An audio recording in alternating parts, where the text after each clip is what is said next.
zéro limite. Vérité intégrale, humour total, le podcast de développement personnel comme vous ne l'avez jamais vu. Bonjour à tous les phénix du supermarché et aux collectionneurs de cicatrices émotionnelles. Aujourd'hui, on va s'attaquer au concept le plus sexy du développement personnel, la résilience. C'est devenu le badge de noblesse ultime. Si tu n'as pas surmonté un traumatisme majeur avec le sourire, tu n'es personne. On nous vend la résilience comme un super pouvoir, alors qu'en réalité, c'est souvent juste la manière polie qu'on a trouvée pour dire qu'on s'habituait à la douleur. On va voir comment vous utilisez votre capacité à rebondir pour éviter de vous demander pourquoi vous tombez toujours dans le même trou. Analysons cette fascinante marchandisation du malheur. La résilience, c'est devenu le nouveau bio. On en met un peu partout. C'est le marketing de la survie. Sur LinkedIn, si tu n'écris pas un post sur comment ton échec cuisant t'a appris la vie, alors tu es un raté. C'est une prouesse. On a transformé la souffrance en capital sympathie. On ne dit plus « j'ai passé 3 ans à pleurer dans mon lit ». On dit « j'ai traversé une phase de déconstruction féconde ». C'est brillant. On décore la catastrophe.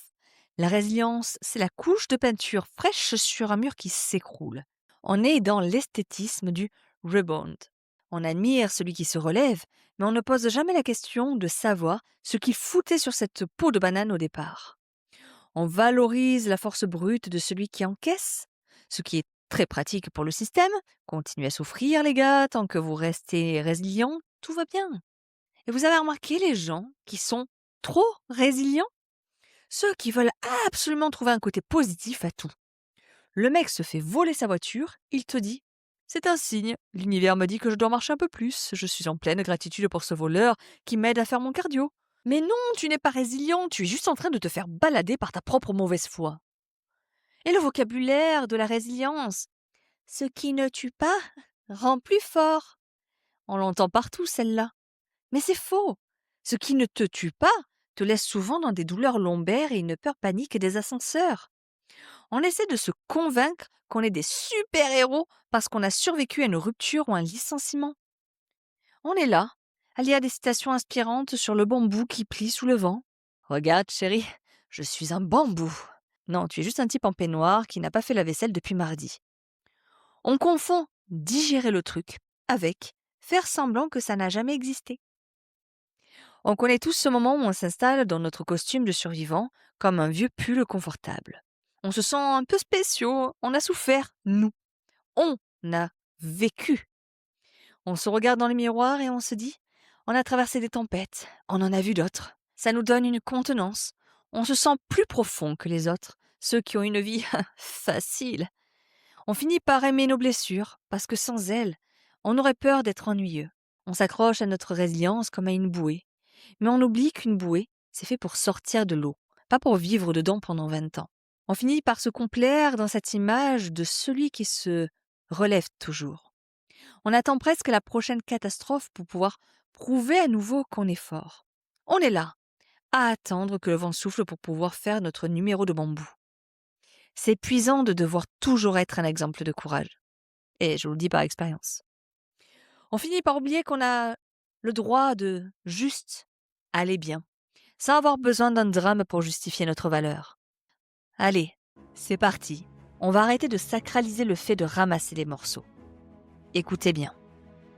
La vraie résilience, ce n'est pas de rebondir pour redevenir comme avant. C'est de devenir quelqu'un de radicalement différent.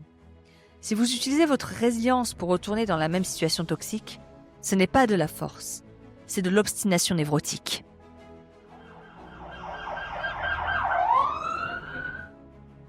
Être souverain, c'est comprendre que vous n'avez pas besoin de la souffrance pour grandir. Alors mon conseil zéro limite, arrêtez de vous identifier à vos tragédies. Votre valeur ne se mesure pas à l'intensité de ce que vous avez supporté. L'intégrité, c'est de regarder ces cicatrices sans en faire un fonds de commerce. La résilience, c'est la capacité à dire « Ok, c'est arrivé, c'était nul. Maintenant, je passe à autre chose. » Pas demain quand j'aurai compris le pourquoi. Maintenant. Ne soyez pas les disciples de votre passé. Soyez les maîtres de votre présent. L'objectif n'est pas d'être fort, c'est d'être libre. Et la liberté, ça commence par arrêter de raconter son histoire de phénix à tout le monde. Donc si vous en avez marre de plier comme un bambou et que vous voulez enfin apprendre à construire des fondations qui ne tremblent pas, il est temps de passer aux choses sérieuses. Marre de la théorie? Prêt pour la pratique? Si vous voulez vraiment devenir souverain et arrêter de subir vos patterns, j'ai une proposition pour vous. Réservez votre appel gratuit maintenant. Et on va faire un audit sans filtre de votre situation. Pas de mielleux, pas de blabla, juste la vérité qui sauve. Pour en faire franchir le cap, le lien est dans la description. Alors cliquez ou continuez de pleurer sur vos cendres, c'est vous qui voyez. Je vous souhaite une bonne journée et je vous dis à bientôt pour le prochain épisode.